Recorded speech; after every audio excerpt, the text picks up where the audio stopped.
one piece, hips and legs and bones and arms.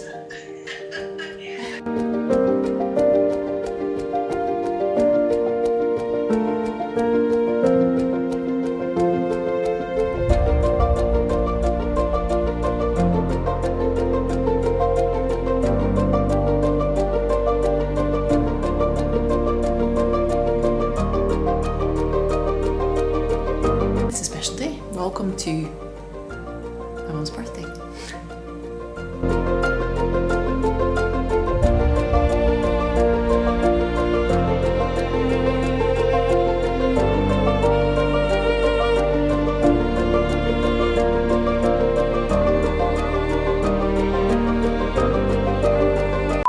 Later.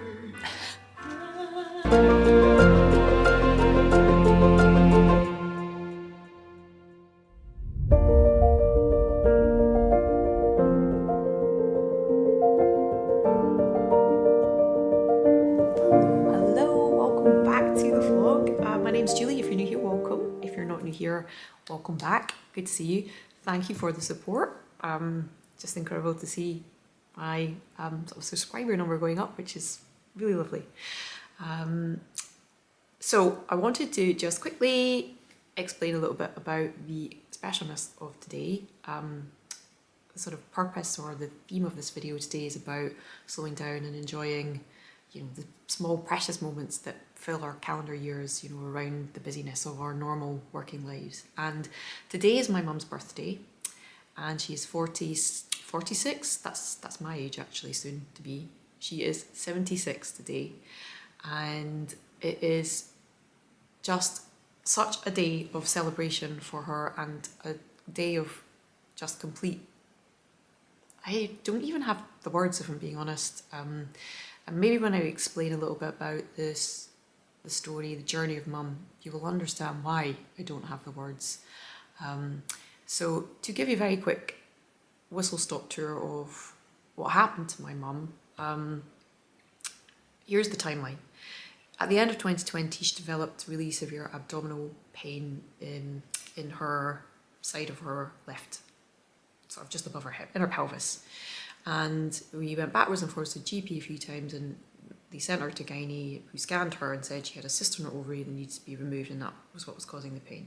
So that happened in February of 21, and you know, it became very apparent a couple of weeks after the surgery that the pain hadn't gone away. So, but towards the end of the February, we started to go back to the GP. Mum seemed to be becoming increasingly more unwell with this pain in her side. Terrible colour. In fact, she really went almost grey. And nobody really, I don't know if they weren't listening or if they didn't believe us. I don't know what was going on. We were in the pandemic, so I think there were lots of pressures on lots of people. However, I think we went back on a total of 6 times between our gynecology department. We'd done the initial surgery on mum and our GP. And each time we were told, we've re-looked at scans, we've done another, they did another ultrasound, we've had another look at that, and you're just severely compacted in your bowel. This is normal after surgery, particularly abdominal surgery. And so they prescribed her with laxatives to take, and she took laxatives for probably about 2 weeks. Still nothing. This is 4 weeks now post the cyst surgery. And like I say, greyer and greyer every day. And she started to vomit something that I didn't even know a human could do, which was her own feces. So her own poo, essentially. She started to vomit it because it was blocked and there was nowhere for it to go. By week 5, post cyst surgery, my sister went to her house one morning and just said, we need to take mum to accident and emergency. I think she's going to die. There's something seriously wrong with her. So just to skip forward, in April 2021, they confirmed her with stage 4 colorectal cancer of the bowel. And they had to take her straight away for emergency surgery because her colon was so, her bowel was so impacted by the waste product, the toxins that had built up inside her, that it was going to explode. It would have killed her. So my sister and I very gratefully were allowed 10 minutes with her in a room. This is the height of the pandemic, so you know, you weren't really allowed anywhere near hospitals, let alone 2 people in one room with a highly unwell person. So we got to, you know, have that moment with mum, which was terrifying, and we'll never forget it. And then afterwards, my sister and I had to have a conversation around who would then go on to care for mum, because the rules at the time were only one person in what was intensive care post-surgery, and then mum would have to go through chemotherapy. And she was high risk anyway because she's a lung condition.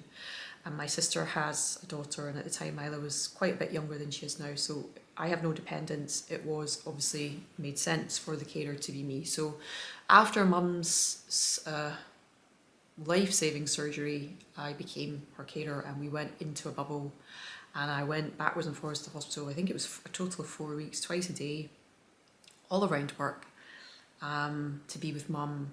After the surgery, the first round of surgery to remove the tumour and the lymph nodes, she continued to decline in health, and the surgeons became very worried about her, and within 4 days said they need to take her back for surgery because there just had been too much damage done to the bowel. It had been left too long. That 5-week window between the cyst operation and the cancer not being picked up had just gone on for so long that the damage was just far too severe, and mum was still not able to go to the toilet. So they took her back 4 days later for emergency surgery, where she was given a stoma, a colostomy bag, which, wow, saved her life. And you know, if you know anybody that's got a stoma, you will know that people become incredibly close to their stomas, and often they give them a name. And you know, mum and I had a bit of a, we always had, you know, mum is somebody that I can have a lot of laughs with, and I said, you know, you've got to give it a name, mum, what are you going to call it? And she said she's going to call it Donald. I'm just going to leave that there and not say anything else about that. So with stoma, mum and I went home, and I lived with mum, and we went through the chemotherapy, which was absolutely horrendous. Again, highly traumatizing for the person going through it, but equally traumatizing for the person watching the person go through it. So it was combination chemotherapy. It was intravenous at the hospital, and cisplatin, which is a tablet you take, which still gives me the absolute, you know, creeps to say the name. So mum unfortunately became very unwell during chemotherapy. She just became very unwell to the drugs and developed a infection in her pelvis. Had to be readmitted to hospital, have a pelvic drain inserted. She was in for 10 days, and then she got back out. So all the time we're working, you know, she's healing her abdominal surgery. And again, as a Pilates teacher, it was an incredible privilege to be able to, one, be there to support my mum in a very special way, but two, also have that knowledge to help her heal her core. Abdominal surgery, if you've had a baby or a C-section, will know it's very serious surgery, and can leave you with a lot of weakness around your back and your hips. So it's really important to me that with mum's age, we you know, worked on small things to bring her core strength back. And I also knew that she had this kind of battle, this, you know, upward struggle to really fight this cancer, and I wanted her to be strong in body and strong in mind. So it was a very surreal period in my life.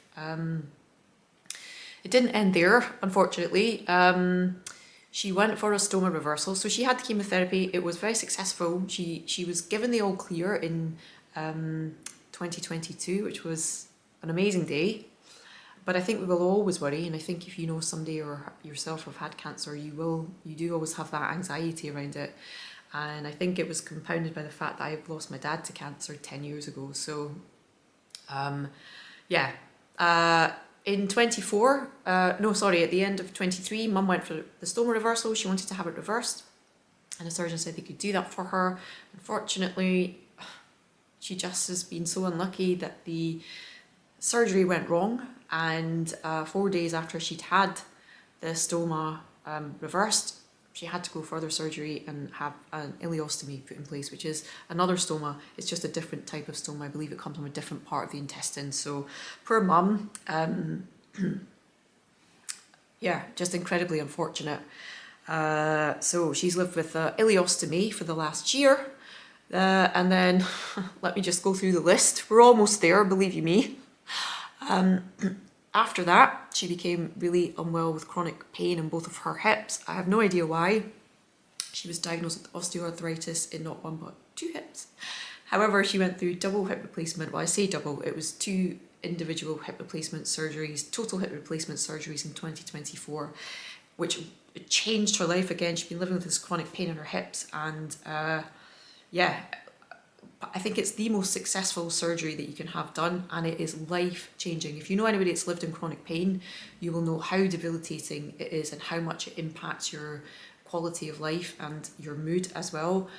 And the surgery gives you your life back. So yeah, hang in there if you are waiting on something like a hip replacement surgery. It is totally worth the wait. So she had one hip done in May last year, one hip done in September last year, and just 3 weeks ago had the ileostomy reversed, and it has been really successful.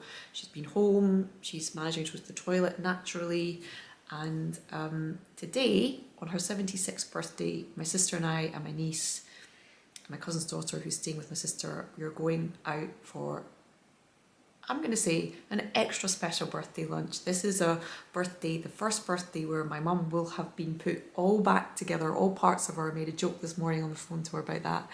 And it's, yeah, it's a really special day. I'm grateful for it. I'm grateful to see the day come. I'm happy for my mum, who has had the most utterly horrific 5 years.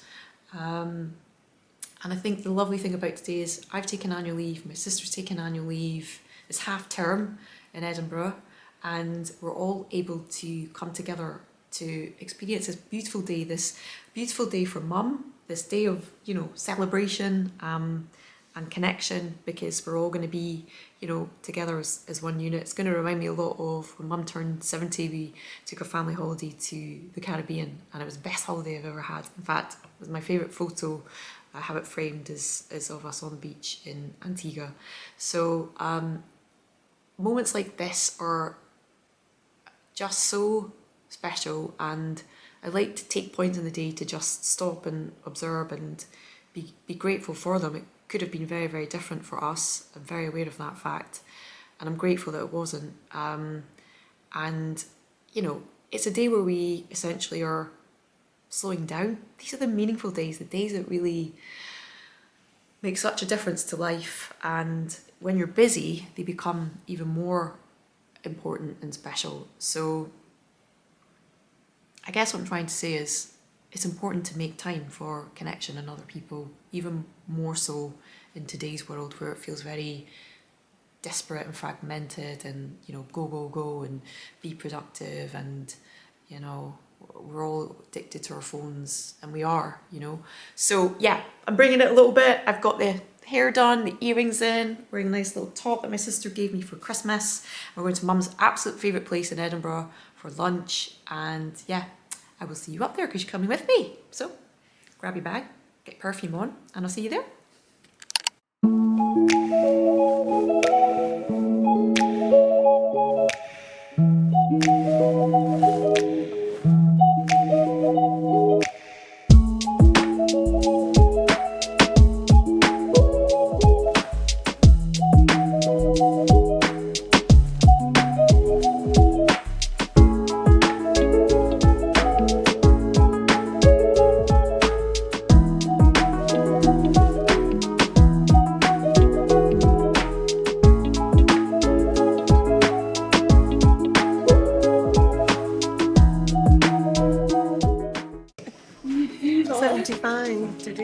No, why are you 75 and not 76?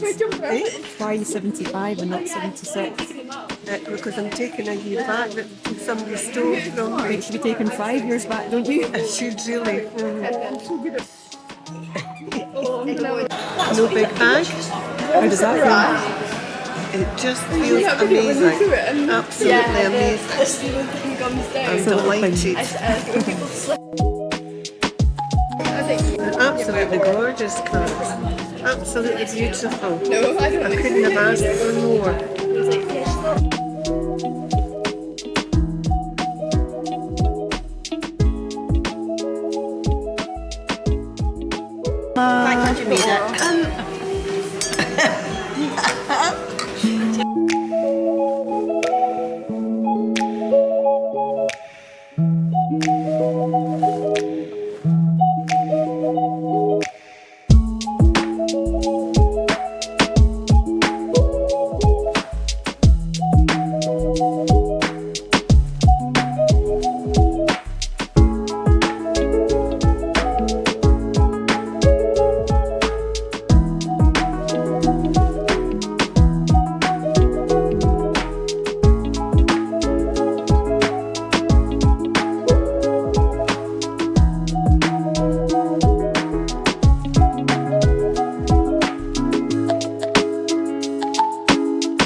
Dear Mum, today was extraordinary and I am so glad that I got to witness it.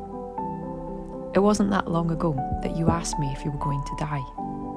No, Mum, I replied, you're not going to die. I didn't know if to cry or run away, but I just knew that it wasn't your time. There are still so many things for you to do here with us. It could never have been your time. The universe still needs your light. I still need your light. A light that has lit the sky up for me too many times that I care to remember.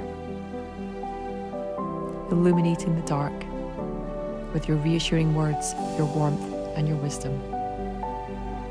Moments that have all too often threatened to engulf me, but you've been there like a lighthouse guiding a lost ship on a stormy night.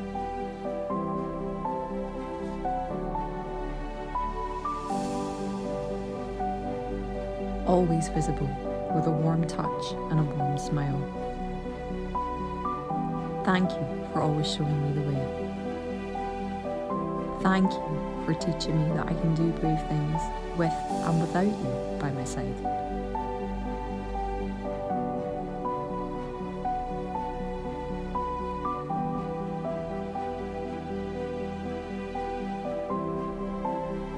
I am so proud of how you have tackled every challenge and setback that has come your way.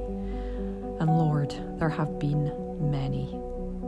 You are, without doubt, the bravest, most resilient and determined woman I have ever known. Thank you for choosing me to be your daughter. Thank you for being my mum.